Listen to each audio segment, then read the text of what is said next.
The keynote address was given by Professor Seyyed Hossein Nasr, University Professor of Islamic Studies at George Washington University.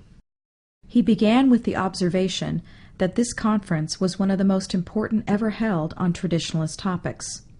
Professor Nasr's talk was titled "The Recovery of the Sacred: Tradition and Perennialism in the Contemporary World."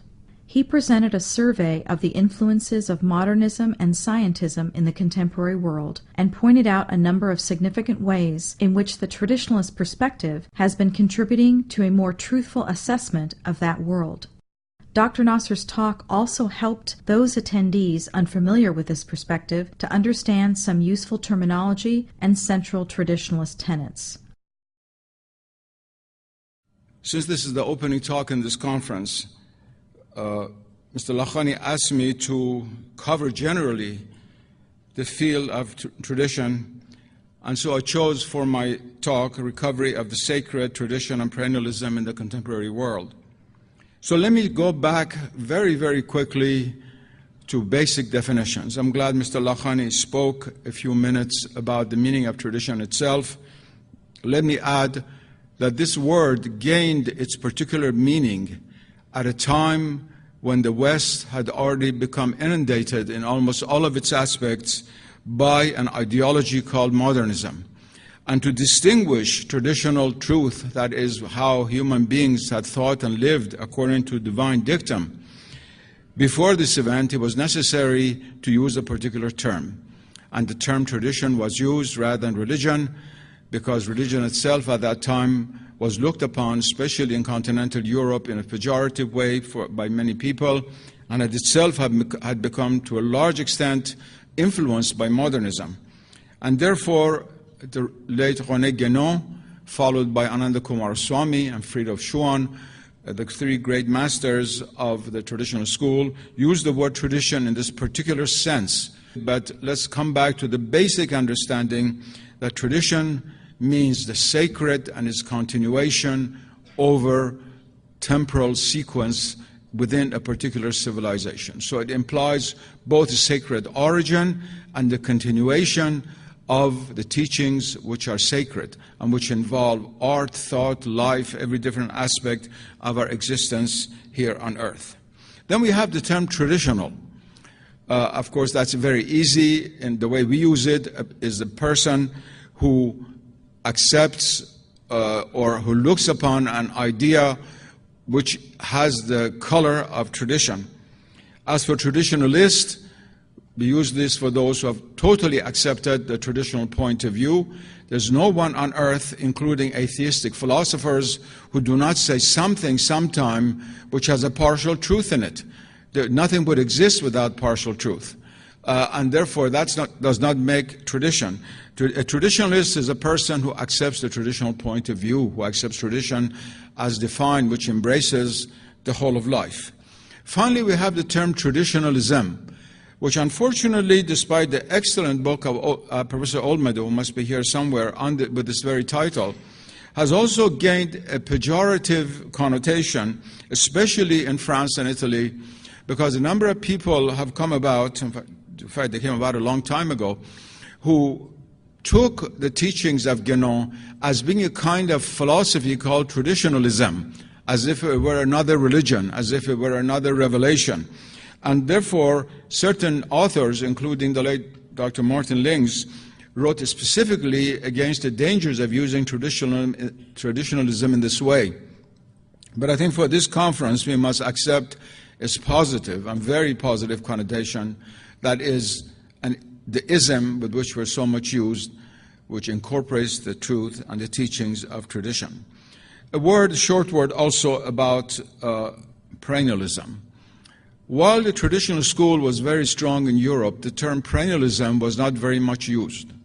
The term perennialism came to be used in conjunction with tradition, especially in North America, and to some extent in Great Britain, but especially in North America, and today it's very prevalent. And again, it's very important to distinguish between the understanding of traditionalists of the perennial philosophy, and as this term is used in a general sense by many people. This term became popularized by Aldous Huxley, a British novelist, in the 1940s, and since then has been used a great deal.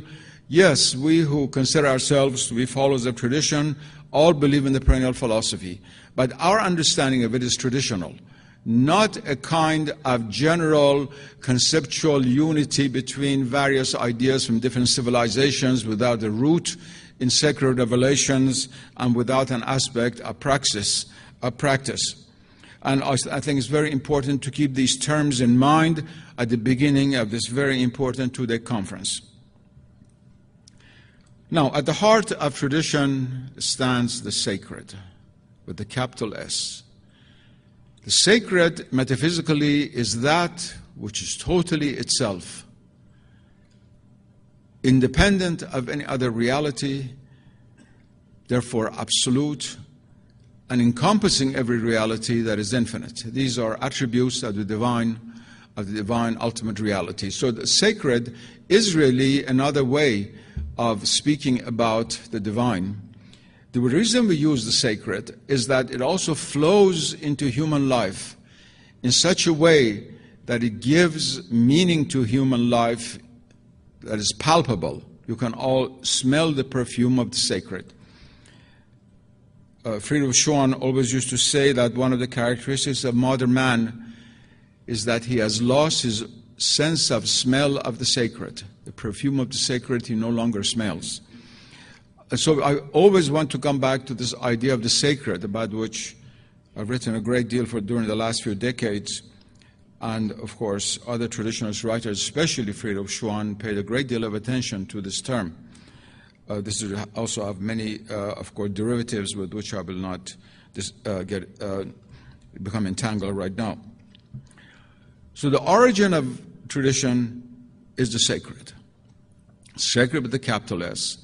And tradition, which is related, of course, to the word for transmission in English, is the transmission of that sacred presence down the road within various civilizations, which we therefore call traditional.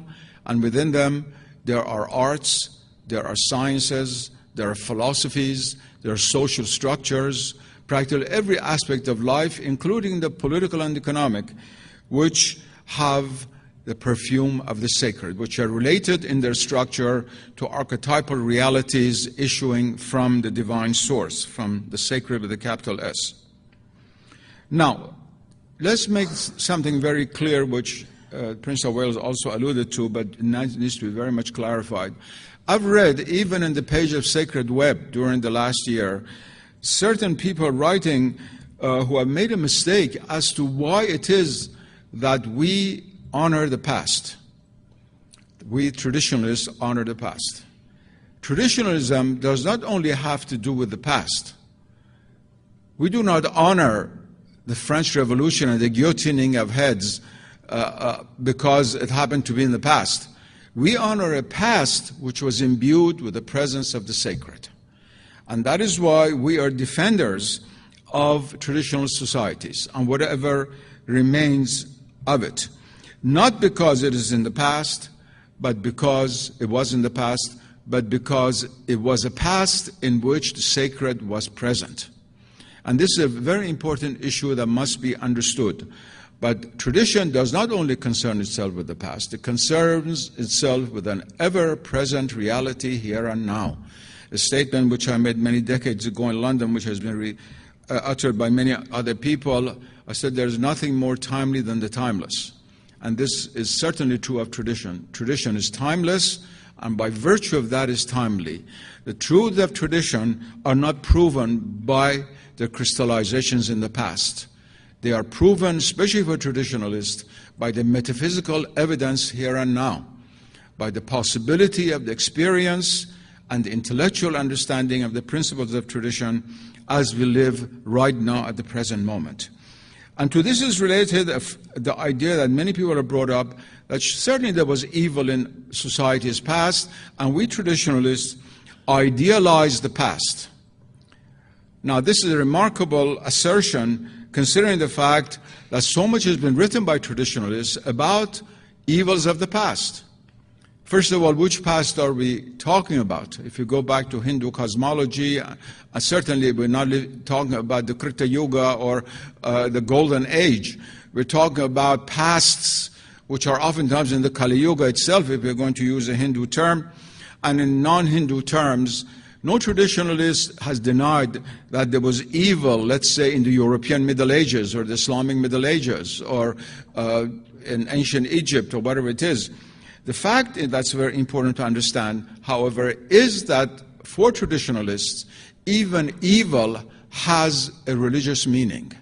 That is, there is sacralization of the understanding of even evil. Not that there was no evil, but that this evil was understood in light of the principles of the manifestation of the sacred, which does not mean that everywhere there's only goodness. The separation from God entails separation from the good, and therefore the shadow of what we call evil. What the traditionalists insist upon is that evil cannot be reduced to social elements alone, to bad social engineering, to negative economic conditions, or to psychologization. They consider evil itself as being related to the manifestation of the sacred. And therefore, this accusation made often that we idealize the past and overlook evils of the past is totally fallacious, and no traditionalist worth his salt has ever said such a thing. Now, let me turn to the role of tradition and perennialism in our world today.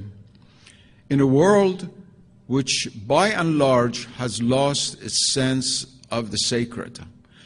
But this world is not the whole world. We must start by understanding that not the whole world has become anti-traditional, that tradition still survives in various degrees, on various levels in certain parts of the world. In other parts, it has become more or less completely eclipsed. But wherever modernism has spread, and all of this dominating paradigm, which dominates over the rest of the world through military and economic power, and now has been accepted by many parts of the world, within that paradigm, there's a loss of the sense of the sacred. But the nostalgia and the thirst for the sacred has not been lost.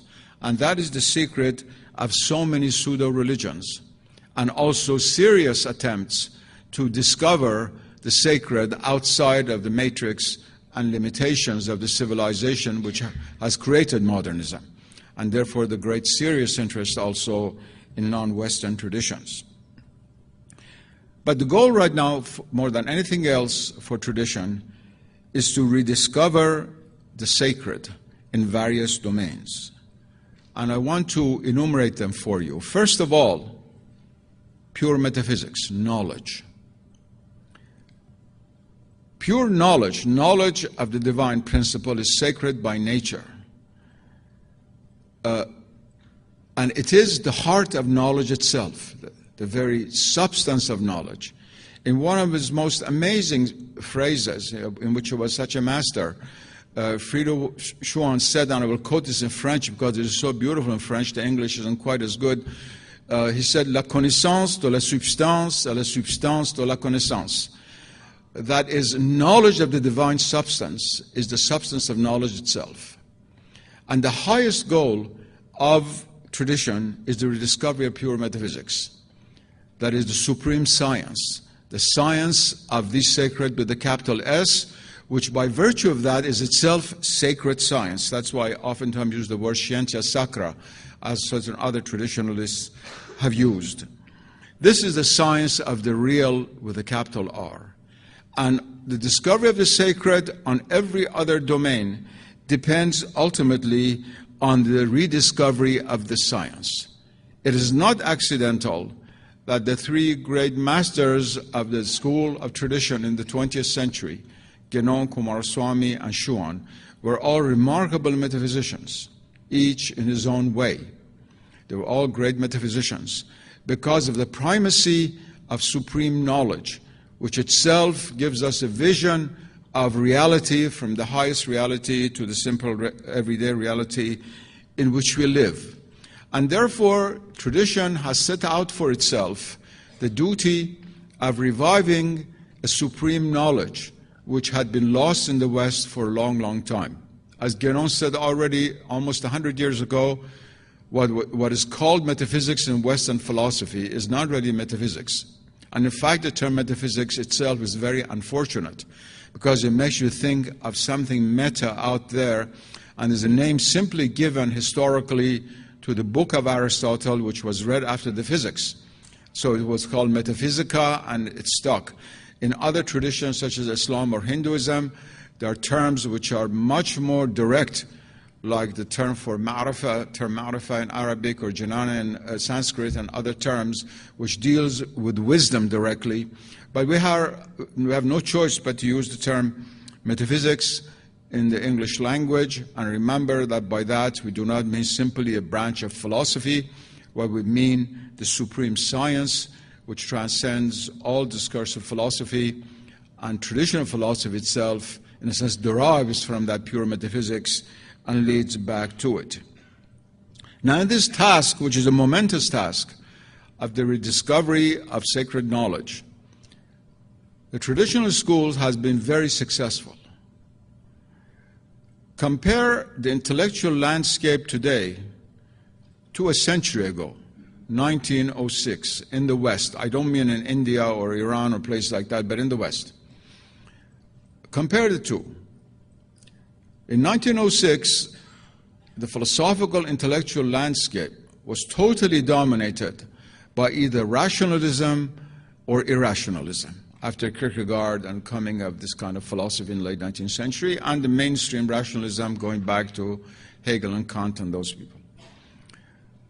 In that scene, the only island, you might say, of separation from the sea of rationalism and anti-rationalism were these occultist circles in Europe, especially continental Europe, but to some extent in England, who were looking for some kind of a divine knowledge, some kind of a theosophia in its original Latin sense, and as used in German after Martin Luther, and ended up with modern theosophical movements and Annie Besant and Madame Blavatsky and all kinds of things like that. But there was no serious metaphysics to be learned at that time.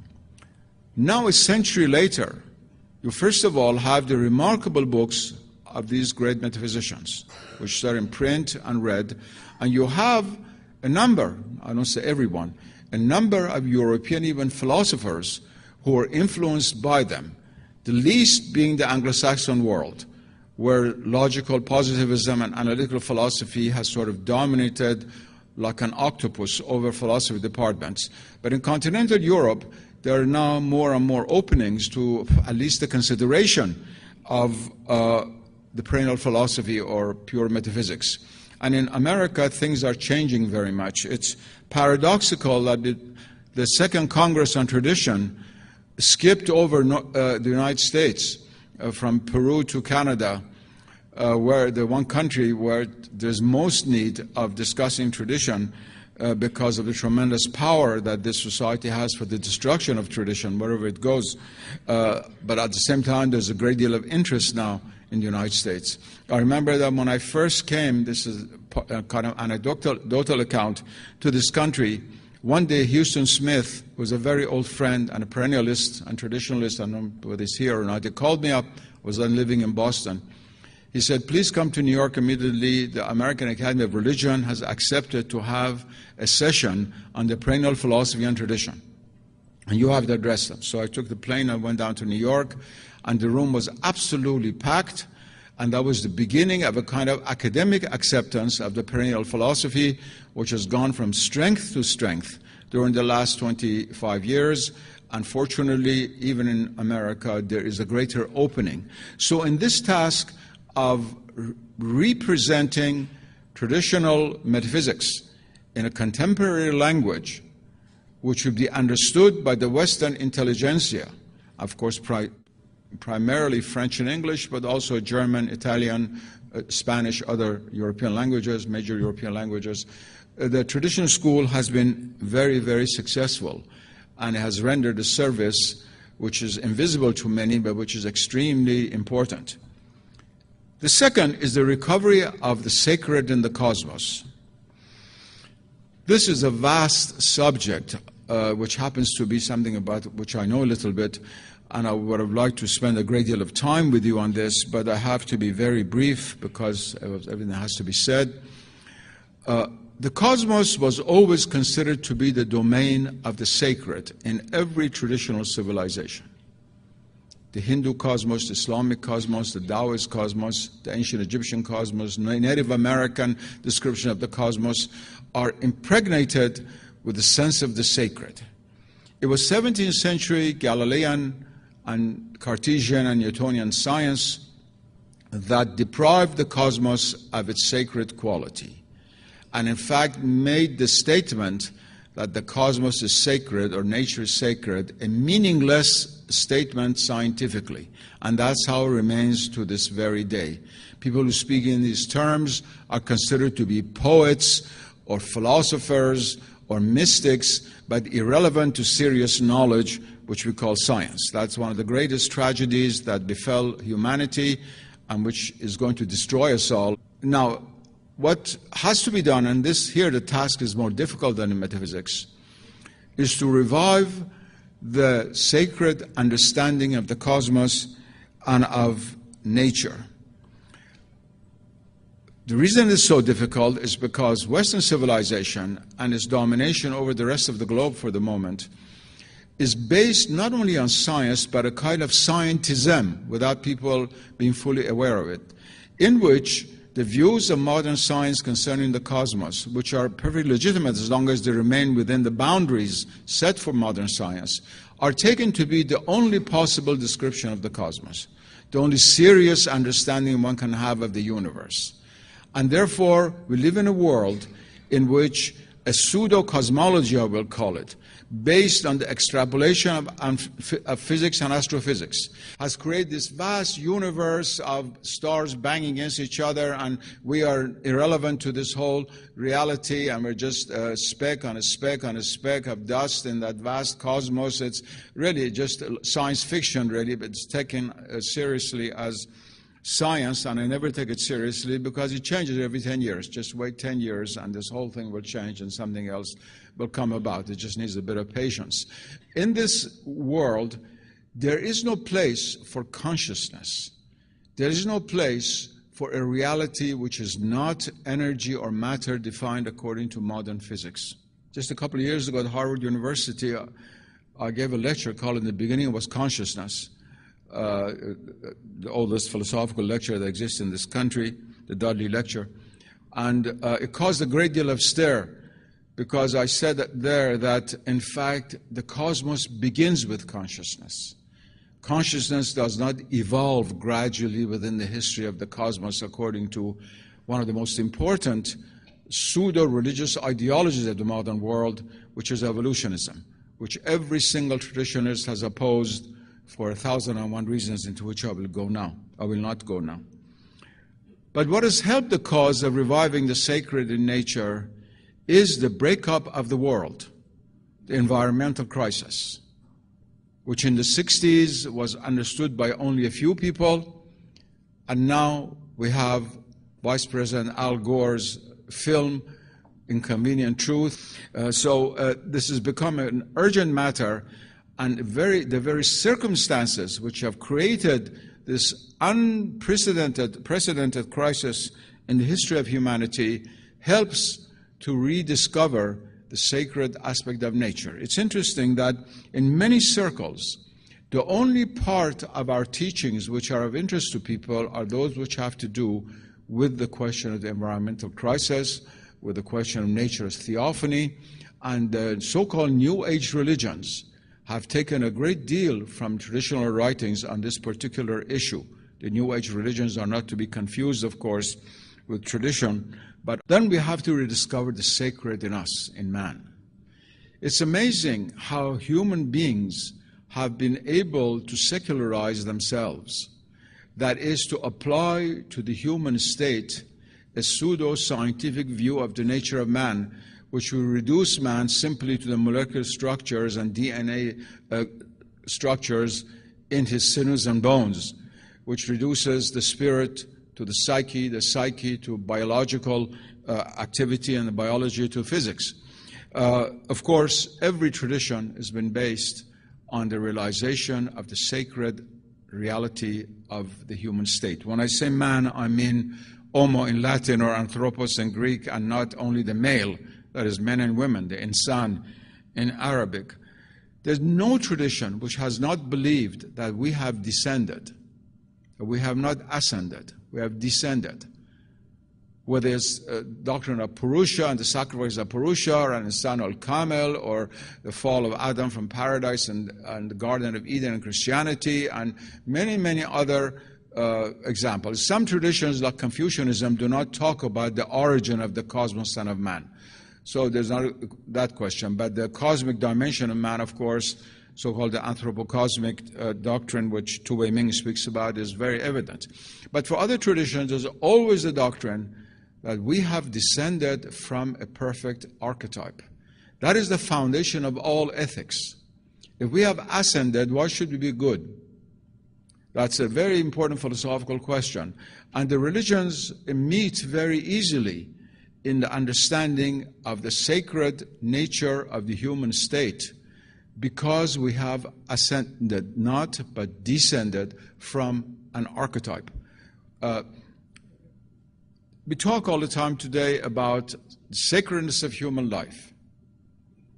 If somebody runs somebody over, he goes into prison. If he murders somebody, he might even become himself condemned to death.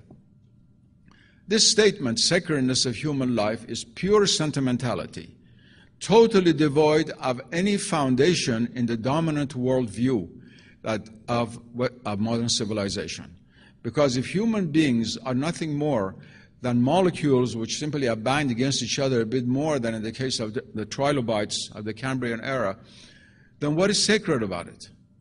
It's just sheer sentimentality. For tradition, the sacredness of human life is not a sentimentality.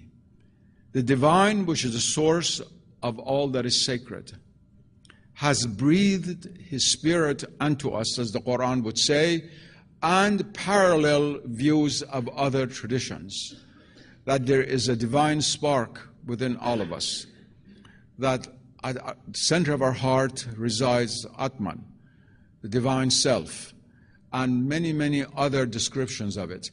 And it's that which makes human life sacred.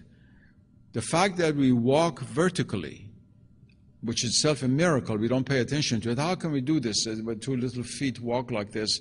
Is a remarkable matter. Is a symbol of the element of verticality in the human state. That is, we were born to represent the sacred in this world and to live in this world in such a way as to return to the sacred. And therefore, what Islam calls our khilafah, our vicegerency, that is being the vicegerent of God here on earth, with all the responsibility that entails. I wish I had more time to talk about this matter, but one of the most important services which traditional writings have rendered, I believe, is in providing the deepest intellectual and scholarly critique of so-called human evolution. And this has been done from many, many points of view, many dimensions, and some leading biologists in Europe who are not at all traditionalists, who are scientists, have drawn from these arguments. And I've had a lot of contact as far as that goes, so I will not burden you with examples. Closely related to this is the rediscovery of sacred history. Now, there are those who reduce religion to its history. That is one of the tragedies of studying religion today in Western universities. You never study anything, you only study its history. And therefore relativizing all the truth of religion to historical manifestations. Of course, the traditional point of view is totally ahistorical from that point of view. But it also emphasizes sacred history. It emphasizes Krishna and the gopis, and Abraham and his sacrifice, and what these mean in different sacred histories, which end up with eschatological events, of which the perennial philosophy and tradition are very much aware. Very, very much aware. In fact, one of the most important elements of the doctrine of tradition at the beginning was a discussion of cosmic cycles, of the coming to end of the world at the end of the Kali Yuga, the Dark Age, to which also the Prince of Wales referred, and ideas in various religions about eschatology. Now, I have a few important comments to make about this, which touches our life right here as we sit in this auditorium.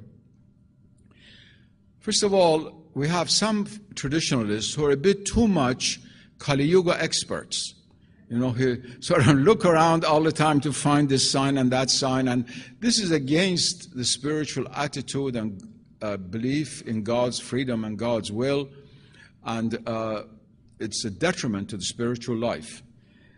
I do not want to emphasize that, but we must have the general understanding that we are living in a world in which higher possibilities have been exhausted. Strange possibilities which seem to be impossible manifest themselves, but in which still there is the freedom inwardly of believing in the truth and reaching the truth. What the traditionalist point of view can do right now is to answer this very, very dangerous politicized eschatology on the Christian right in America and now appearing in the Islamic world and in India, in 3 different parts of the world, not so much in Europe. That is, first of all, this purely exclusivist eschatology, which has been developed by many evangelicals, in which they believe that if you become an evangelical, Christ will raise you without death to the other world through rapture, and the rest of us will burn in the fire of hell, including Catholics and Episcopalians and others, not only Muslims and Jews and Hindus. This exclusivist eschatology is one of the most negative forces politically in the world today. And it needs to be answered from the point of view of the perennial wisdom of all religions, which first of all stated that you cannot force the hand of God. These things that some of these evangelicals say that we have to do this and that to force Christ to come down on earth is really of the blasphemy of the worst kind against Christ and against God. And also this idea of Mahdiism, which is its correlative in the Islamic world, which now has some followers, including in Iran, is also very dangerous for the same reason, although not as politically potent as the first. And also the coming of Kali Avatar among certain extremist Hindus and the things they do, all of these go together. The perennial philosophy has an aspect devoted to eschatology, which is the end of sacred history. And I think that's a very important role that tradition can play in the world today in setting the record straight and showing why the Prophet of Islam said everyone who predicts the coming of the hour is a liar. This is a direct hadith of the Prophet of Islam. Then we come to the social order. It's in this order that most of the sacred structures which were created in traditional civilizations have been destroyed in the last few centuries in the West, to a lesser extent in other civilizations, but everywhere where traditional structures have been weakened. Let's start with the family. One of the traditional authors once wrote that the 3 major institutions that God gave to humanity directly: prophecy, monarchy, and the family, which governed the life of traditional societies in archaic days and old days. 2 of them are more or less gone.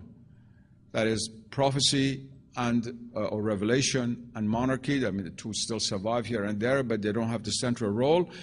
The family remains, but for that very reason it's attacked from all sides.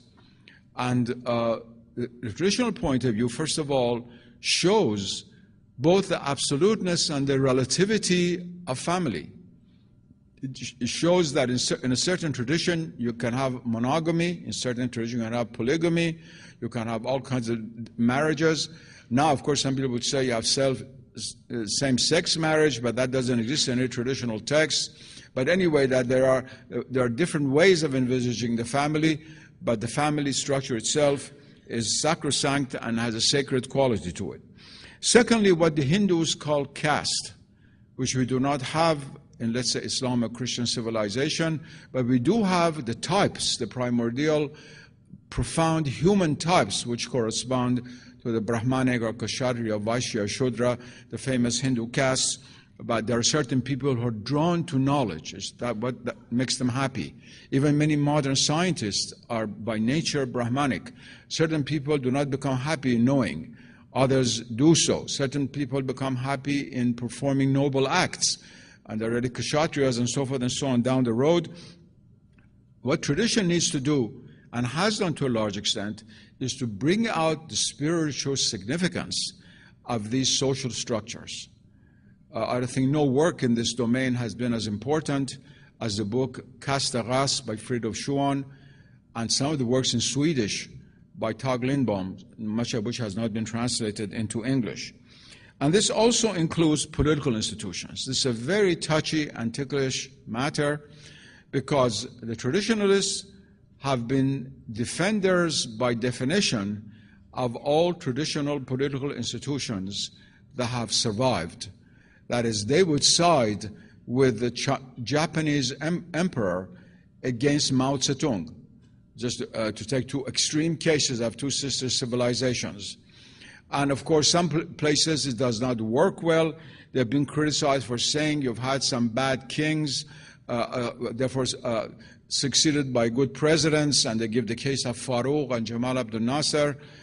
But the traditionalists would say, I will quote here Fridtjof Schuon, he said, the worst king is better than the best president because the king represents an archetype, a sacred archetype which has manifested itself in human history, whereas the president does not. Now, these are relative matters. I said they're very sensitive, and one cannot apply them completely because there are so many different circumstances in the world in which we live. But in principle, the traditional point of view has tried to bring out also the sacred nature of the political institutions that dominated over sacred civilizations, going back to ancient Egypt, Pharaonic Egypt, and ancient Babylonia, and coming down to our own days. Now, turning to another domain, very different, where tradition, like in metaphysics, has had a great deal of impact, is in the revival of the sense of the sacred in art, including music. Western art developed in such a way gradually as to go from the sacred art of the Middle Ages, the incredible Cathedral of Chartres, or the sculpture and paintings of the 13th and 14th century, to a kind of religious art, but gradually becoming divorced from sacred art during the Renaissance. And some of the paintings like that of Botticelli and Raphael have a great deal of human beauty, so it's difficult to see the transition to finally modernized art from the 18th century onward, from the naturalism of the 18th century to Impressionism, Expressionism, and finally the dissolution of forms of Western art. And the idea that you have sacred art was very, very difficult to establish in the West. This was the yeoman service that Ananda Kumaraswamy and Titus Burckhardt, more than anyone else, performed for both Hindu and Islamic and also Christian art to a large extent, and also the incredible writings of Fridtjof Schuon on this. And to this is closely related the idea of the relation between beauty and the sacred. And this is a domain in which, among all the traditional writers, Schuon was especially very, very much interested and wrote very important texts. That is, what you might call the love of beauty is ultimately the love for the sacred. And here, beauty does not mean a kind of decadent object or form that attracts the passionate soul, but beauty as a spiritual quality which always attracts the higher elements of the soul and attracts, in a sense, the soul to heaven. Beauty is something which pulls us up because God ultimately is beauty, as the hadith of the Prophet says. He's not only beautiful, but He is beauty. God, the divine reality, is beauty as such. And therefore, to make people understand that beauty is related to the sacred, to our final ends, to our deepest needs, is one of the very important accomplishments of the traditional school and what has to be continuously emphasized. Because we live in a world which considers beauty to be luxury and have nothing to do with use, with utility. Whereas from the traditional point of view, beauty is like the air which you and I are breathing right now. It is not a luxury. If we don't breathe this air, we die. In the same way, when souls no longer breathe beauty, they die spiritually. And that is why all traditional civilizations had created such beautiful ambiances. I mean, just think of Kyoto or Isfahan or Fez or Chartres or ancient Beijing before modernization, all different civilizations, Benares, the smaller Hindu cities, some of which have survived in the south. All of these still depict, despite everything, something of the beauty of the traditional world. There is no traditional civilization without beauty. There is no traditional metaphysics without beauty. It is not accidental that the greatest expressions of metaphysics, East and West, have been combined with poetry. All the way from the Upanishads, which of course sacred scripture, and the Quran, which is sacred scripture, to human writings like the Divine Comedy of Dante, sermons of Meister Eckhart, which are either poetry or very poetic. And you have hundreds of instances of this in Islamic and Hindu and Buddhist sources. I will not burden you with that.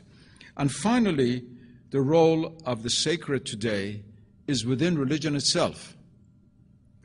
Because religion should be the source of the sacred. The religion begins with the sacred. So how can tradition, as we see it, play a role within religion itself? In two ways. First of all, much of religion, especially Western religions, and since the 19th century, more and more non-Western religions, have themselves become modernized, sometimes without a full awareness of it.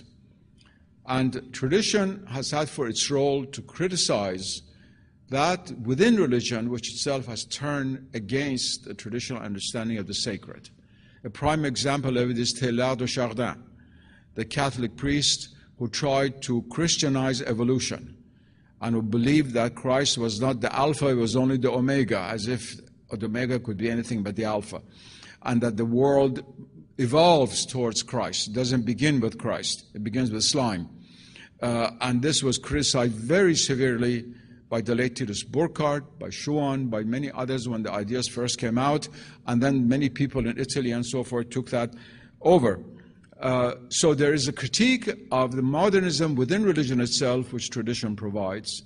I've done that oftentimes within the Islamic world. I don't give myself the permission to do that for the Christian world. I think Hindus should write for Hinduism and Christians for Christianity. It's very hard to jump over and write for another religion. But the great masters like Schuon have done that, in fact, for Christian and Hindu modernisms of the late 19th century and 20th century. The second point that tradition plays a very important role is to bring out once again the hidden dimension of religion, what they call the esoteric, which simply means the inward. People do not like esoteric because of the misuse of the word esotericism in French and English at the beginning of the 20th century.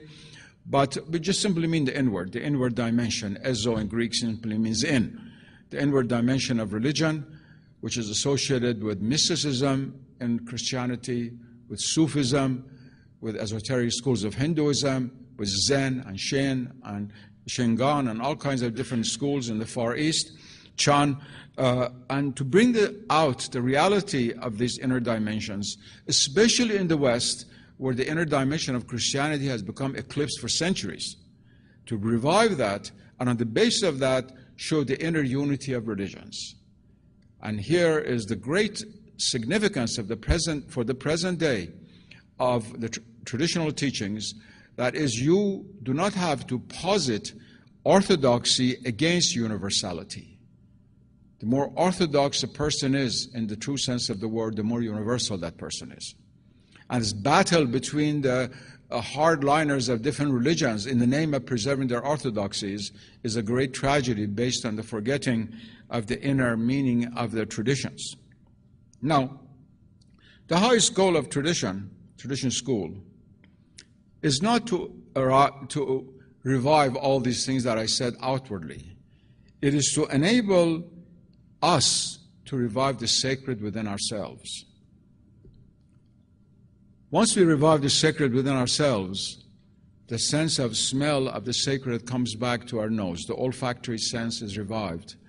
And we are then able to see and to smell and to hear the sacred wherever it be.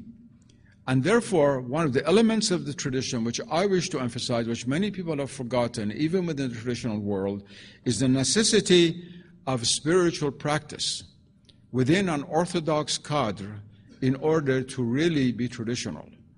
It is not accidental that both Guénon and Chouan wrote so many pages about this matter. And Chouan especially emphasized not only the theoretical understanding of metaphysics, but the living of it. One has to live the truth. And one cannot do that by oneself. One has to have a spiritual teacher, one has to have a cadre, one has to have spiritual practice. Now, to conclude, the intellectual and spiritual function of the traditional critique of the modern world is very, very important. Many people have asked me, why is it that you people criticize all the time? Why can't you just state the truth as you see it? Why are you so critical of modernism? The reason is, first of all, it's impossible to state the truth while error reigns. It's impossible to build a building on a ground when there's another building there. So this destruction of modernism is not a negative thing. It is to prepare the ground for the expression of the truth, a perennial truth, the wisdom of the ages, which tradition is concerned with. And therefore, there's both an intellectual and spiritual function to this critique. Many a person who has had an inkling of the understanding of the perennial truth has been swayed by the waves of error which surround us away from that position. What we have to do is to be able to create an ambience which will enable us to be traditional and not to wake up one morning and say, well, God, all of this seems like an illusion because the world around me presents me with something else. The practice of the sacred and the critique of the modern world are very, very important for keeping alive the traditional perspective. And all of this, as I said, requires more than words. It requires deeds. And beyond deeds, it requires being. It requires rooting our existence in the ocean of being and even non-being, which transcends being. The traditional perspective provides a means to think correctly. Once I asked Friedrich Chouan, what do you think is the most important reason that you write? He said to provide a way for people to think correctly. Not all the doctrines, but to think correctly. That's which many of us have forgotten. To create an intellectual space within which metaphysics and traditional cosmology, anthropology, and doctrine of art, aesthetics, and so forth has a reality. To create a spiritual space within which spiritual discipline is meaningful. It is not like a dream which somehow is evanescent, is something that becomes concrete and we can cling to. And to provide this message of the harmony between religions and various human collectivities, which is of the greatest importance for the human state today. But above all, of course, the purpose of tradition is to serve the truth. For when all is said and done, error disappears and the truth remains. Thank you.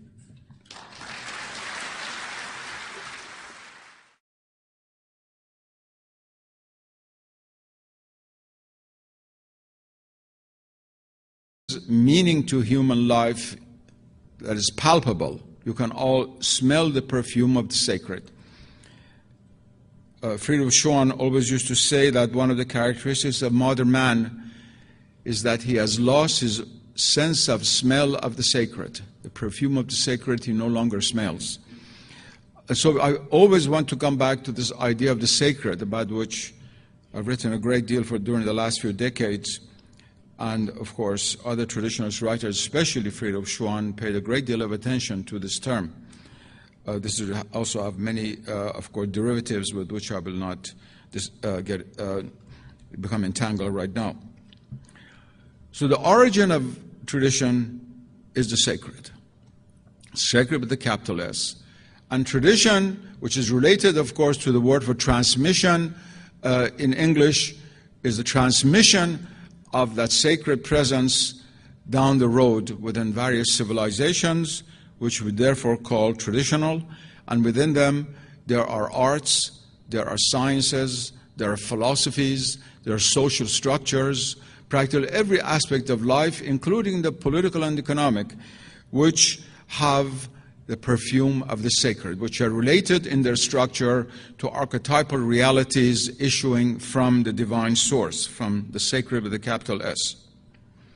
Now, let's make something which has a partial truth in it. Nothing would exist without partial truth. And therefore, does not make tradition. A traditionalist is a person who accepts the traditional point of view, who accepts tradition as defined, which embraces the whole of life. Finally, we have the term traditionalism, which unfortunately, despite the excellent book of Professor Olmedo, who must be here somewhere with this very title, has also gained a pejorative connotation, especially in France and Italy, because a number of people have come about, in fact they came about a long time ago, who took the teachings of Guénon as being a kind of philosophy called traditionalism, as if it were another religion, as if it were another revelation. And therefore, certain authors, including the late Dr. Martin Lings, wrote specifically against the dangers of using traditionalism in this way. But I think for this conference, we must accept its positive and very positive connotation, that is the ism with which we're so much used, which incorporates the truth and the teachings of tradition. A short word also about perennialism. While the traditional school was very strong in Europe, the term perennialism was not very much used. The term perennialism came to be used in conjunction with tradition, especially in North America, and to some extent in Great Britain, but especially in North America, and traditional truth, that is how human beings had thought and lived according to divine dictum. Before this event, it was necessary to use a particular term, and the term tradition was used rather than religion, because religion itself at that time was looked upon, especially in continental Europe, in a pejorative way by many people, and it itself had become, to a large extent, influenced by modernism. And therefore, the late René Guénon, followed by Ananda Coomaraswamy and Fridtjof Schuon, the three great masters of the traditional school, used the word tradition in this particular sense. But let's come back to the basic understanding that tradition means the sacred and its continuation over temporal sequence within a particular civilization. So it implies both a sacred origin and the continuation of the teachings which are sacred and which involve art, thought, life, every different aspect of our existence here on earth. Then we have the term traditional. Of course, that's very easy, and the way we use it is the person who accepts or who looks upon an idea which has the color of tradition. As for traditionalist, we use this for those who have totally accepted the traditional point of view. There's no one on earth, including atheistic philosophers, who do not say something sometimes. The keynote address was given by Professor Seyyed Hossein Nasr, University Professor of Islamic Studies at George Washington University. He began with the observation that this conference was one of the most important ever held on traditionalist topics. Professor Nasr's talk was titled "The Recovery of the Sacred: Tradition and Perennialism in the Contemporary World."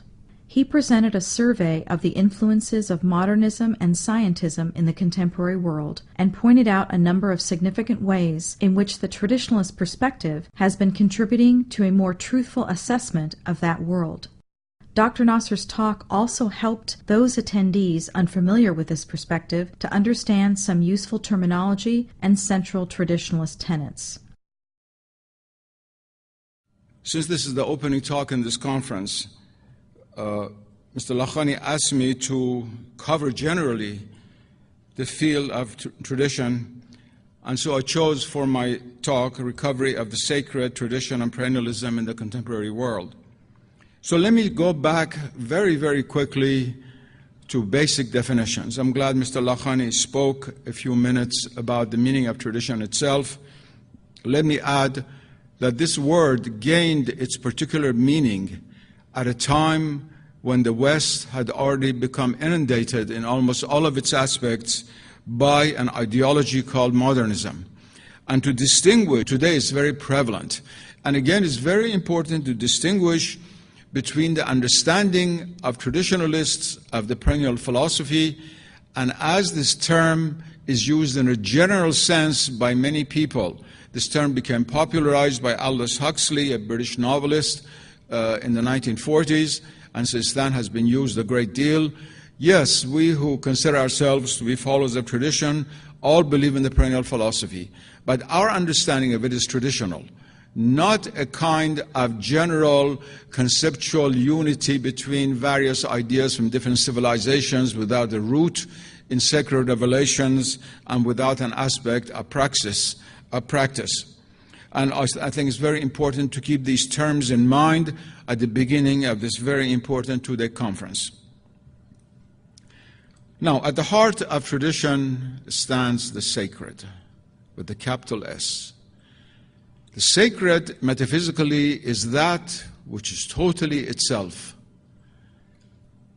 independent of any other reality, therefore absolute, and encompassing every reality that is infinite. These are attributes of the divine ultimate reality. So the sacred is really another way of speaking about the divine.